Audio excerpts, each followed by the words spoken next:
Hello students, आप जो numerical करेंगे हम नॉर्मेलिटी न्यूमेरिकल, यानी नॉर्मेलिटी का जो न्यूमेरिकल करेंगे उस न्यूमेरिकल को करने के लिए सबसे पहले आपको उसके फॉर्मूले का पता होना चाहिए कि फॉर्मूले के अंदर क्या चीज होती है। अगर आपको फॉर्मूले का पता है तो आप उसका न्यूमेरिकल एकदम कर दोगे। अगर फॉर्मूला नहीं पता तो आप कैसे न्यूमेरिकल करोगे। तो इसका जो फॉर्मूला होता है, ये फॉर्मूला होता है इसका नॉर्मेलिटी इज इक्वल टू, नॉर्मलता इज इक्वल टू विलय की मात्रा बटे विलय का तुल्यांक भार बटे विलयन का आयतन लीटर में। ये हमारे पास तीन चीज होती है।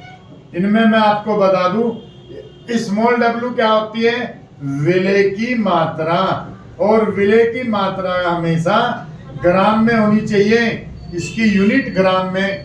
ई जो होता है, अब हमारे पास ये है तुल्यांकी भार। अब तुल्यांकी भार सबके अलग अलग होते हैं। अम्ल का तुल्यांकी भार, क्षार का तुल्यांकी भार, लवण का तुल्यांकी भार। तो यहाँ पर ई जो होता है ये होता है तुल्यांकी भार। तो तुल्यांकी भार की आपको कोई मात्रक नहीं लेना। वी क्या होता है, विलयन का आयतन, विलयन का आयतन वी वॉल्यूम।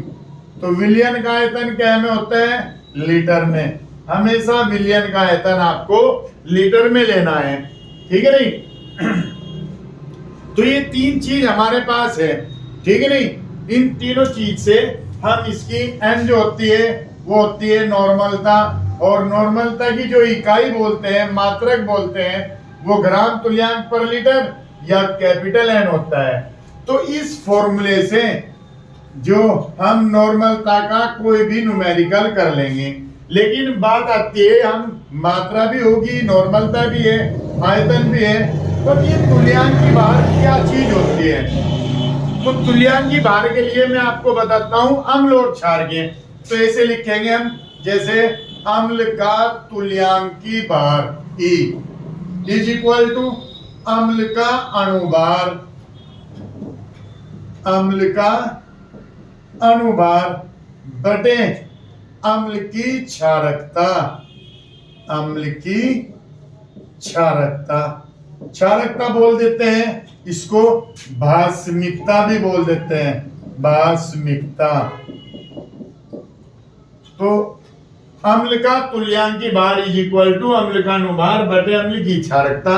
अणुभार हम निकाल लेंगे, अब क्षारकता क्या हो गई, तो हम लिखेंगे यहाँ पर अम्ल की क्षारकता।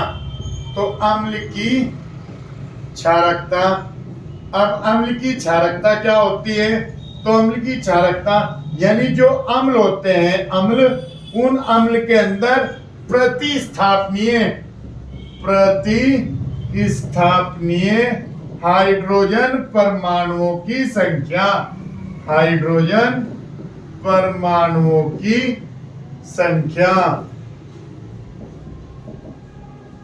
संख्या को अम्ल की क्षारकता कहते हैं।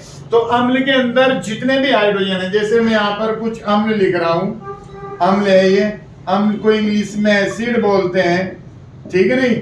और यहाँ पर हो गए, यहाँ पर इसके हम लिखेंगे अम्ल की क्षारकता, अम्ल की क्षारकता।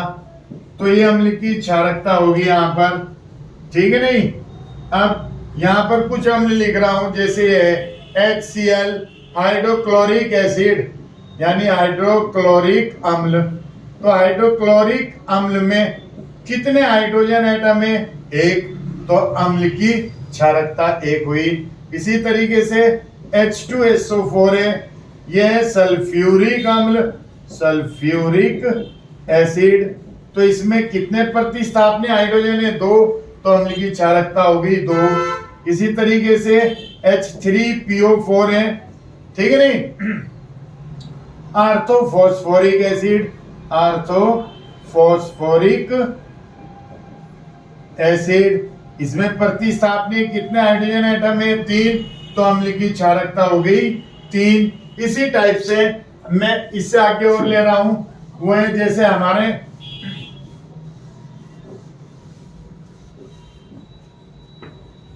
अब की बार है H4P2O7, इसको बोलते हैं पैराफॉस्फोरिक अम्ल, पैराफॉस्फोरिक फॉस्फोरिक एसिड। इसमें प्रतिस्थापनीय कितने हाइड्रोजन एटम है? 4, तो अम्ल की क्षारकता होगी 4। इसी तरीके से एक मैं ले रहा हूं कार्बनिक रसायन, कार्बनिक यौगिक CH3COOH, इसका नाम होता है एसिटिक एसिड, एसिटिक एसिड। तो इसमें प्रतिस्थापनीय हाइड्रोजन एटम कितने होंगे? 1, तो इसके अम्ल की क्षारकता हुई 1। तो इस तरीके से ये अम्ल की क्षारकता है। तो अगर अम्ल की क्षारकता, acidity of base, basis of acidity, तो अगर हमें देखना है अम्ल की क्षारकता कितनी होती है, तो यहाँ पर हम देख लेते हैं कि किसके अंदर, कितने एसिड के अंदर प्रतिस्थापनीय हाइड्रोजन एटम होते हैं। उसके बाद आती है हमारी क्षार की अम्लता। अगर हमें क्षार का तुल्यांक बाहर निकालना है तो ये फॉर्मूला होगा, क्षार का तुल्यांक बार इज इक्वल टू क्षार का अणुभार, क्षार का अणुभार बटे क्षार की अम्लता, क्षार की अम्लता। यानी अम्ल की तो क्षारकता होती है और क्षार की अम्लता होती है। तो अम्ल की क्षारकता और क्षार की अम्लता। अब यहाँ बात क्षार की आ गई, तो क्षार क्या चीज होती है? यानी जैसे हमारे पास वाटर है H2OH, तो जिसमें ये हाइड्रोजन आयन है और OH हाइड्रोक्साइड आयन है, इसको हाइड्रोजन आयन बोलते हैं, हाइड्रोजन आयन। इसको बोलते हैं हाइड्रोक्साइड आयन, हाइड्रोक्साइड आयन, ये हाइड्रोजन आयन। तो जिसके साथ हाइड्रोजन आयन जुड़ा होगा वो होगा हमारा अम्ल, एसिड, और जिसके साथ हाइड्रोक्साइड आयन जुड़ा होगा वो होगा हमारा बेस, यानी क्षार। ठीक है? तो इस तरीके से हमें पता चल जाता है, अगर है हाइड्रोजन आयन तो अम्ल, और अगर है हाइड्रोक्साइड आयन तो क्षार है। तो यहाँ पर है क्षार का तुल्यांक बार इज इक्वल टू क्षार का अनुभार बटे क्षार की अम्लता। अब क्षार की अम्लता क्या होती है? तो यहाँ लिखते हैं क्षार की अम्लता, क्षार की अम्लता। तो क्षार में उपस्थित, क्षार में उपस्थित प्रतिस्थापनीय, प्रतिस्थापनीय हाइड्रोक्साइड यानी कि OH, हाइड्रोक्साइड आयनों की संख्या, आयनों की संख्या को क्षार की अम्लता कहते हैं। तो यहां पर तो मैं लेता हूं क्षार और यहां लिख रहा हूं क्षार की अम्लता, क्षार की अम्लता। ठीक, तो देखते हैं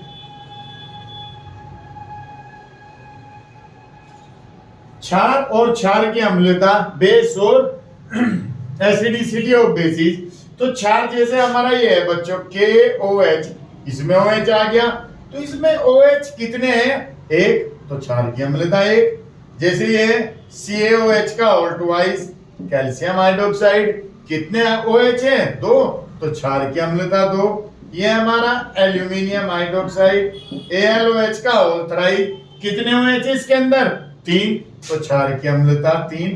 तो इस टाइप से हम किसी भी क्षार की अम्लता निकाल लेंगे। तो ये होने के बाद अब हमें जो पता चला, अब इसके बाद हम इसका कोई भी न्यूमेरिकल बहुत ही आराम से कर लेते हैं। चलो मैं इसका आपको एक न्यूमेरिकल करके दिखलाता हूं। देखो, इसको मैं रफ कर लेता हूं।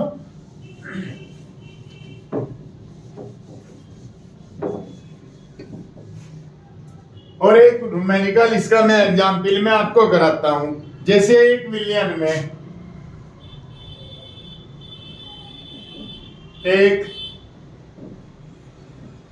मिलियन में 40 ग्राम दिए है उसने, 40 gram sodium hydroxide NaOH, sodium hydroxide को 500 मिलीलीटर, को 500 मिलीलीटर जल में घोला गया। 1 मिलियन में 40 ग्राम सोडियम हाइड्रोक्साइड को 500 मिलीलीटर जल में घोला गया। इसकी नॉर्मलता की गणना कीजिए। इसकी नॉर्मलता की गणना कीजिए। हमें बताना कि इसकी नॉर्मलता कितनी होती है। तो इसको बहुत आसान सा तरीका है। जब हम सोल्व करेंगे, इसको हल करेंगे, तो कुछ नहीं देखना हमें यहाँ डिजिट देखनी है। 40 ग्राम, तो हम ऐसे लिखेंगे यहाँ पर 40 ग्राम। ये ग्राम किसकी यूनिट है? फॉर्मूले में हमारे डब्ल्यू की, तो ये हो गया डब्ल्यू। इसके बाद उसने दिया NaOH यानी कि 4। इस NaOH को यहाँ पर लिखेंगे और इसका अनुभार निकाल लेंगे। अनुभार निकालने के लिए देखो, Na का परमाणु भार होता है 23, ऑक्सीजन का होता है 16 और हाइड्रोजन का होता है 1। ये आपको दे भी सकता है और नहीं भी। तो अनुभार निकालने के लिए परमाणु भार रखो। Na का परमाणु भार 23, ऑक्सीजन का 16, हाइड्रोजन का 1। तो 16 17 27 30, ठीक है नहीं? तो 6 1 7 और 3 10, 2 1 3 और 1 4, ठीक है नहीं? इसका अनुभार 4 आ गया, तो यहाँ लिखेंगे M = 40, ठीक है नहीं? फिर दिया उसने 500 मिलीलीटर, तो यहाँ लिखेंगे 500 मिलीलीटर। ये V हो गया, ये लीटर में होना चाहिए हमेशा। तो 500 बटे 1000, 2 0 से 2 0 गई, 1 0 हटाई तो 1 दशमलव, तो ये आ गया 0.5 लीटर। ये हो गया V। हमें निकालना क्या है? नॉर्मलता N क्वेश्चन मार्क। तो फॉर्मूला लगाते हैं हम अब इसका। N = W/E × V। तो हमारा W कितना है? 40।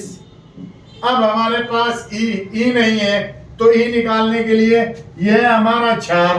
तो फॉर्मूला ये लगाएंगे, क्षार का तुल्यांकी भार = क्षार का अनुभार बटे क्षार की अम्लता। क्षार की अम्लता। तो क्षार का अनुभार कितना है? 40 40, ये लिख दिया। क्षार की अम्लता कितनी है? इस क्षार के अंदर कितने OH है? 1, तो इसके बटे 1, तो = 40। तो यानी कि तुल्यांकी भार हो गया हमारा E = 40। तो इस E की जगह हम रख देंगे 40 × V कितना है? 0.5। तो पॉइंट लगाए यहाँ से, 1 0 बढ़ गई, तो 0 से 0 गई, 4 दाम 40, 5 2 10, तो E = 2 नॉर्मलता। यानी हमारी जो नॉर्मेलिटी आई वो 2 आई। इस टाइप से बहुत ही आसान तरीके से हम किसी भी नॉर्मलता का न्यूमेरिकल कर सकते हैं। ठीक है, आपको मुझे लगा कि आपको ये बिल्कुल ठीक ठाक तरीके से समझ में आया होगा। ओके।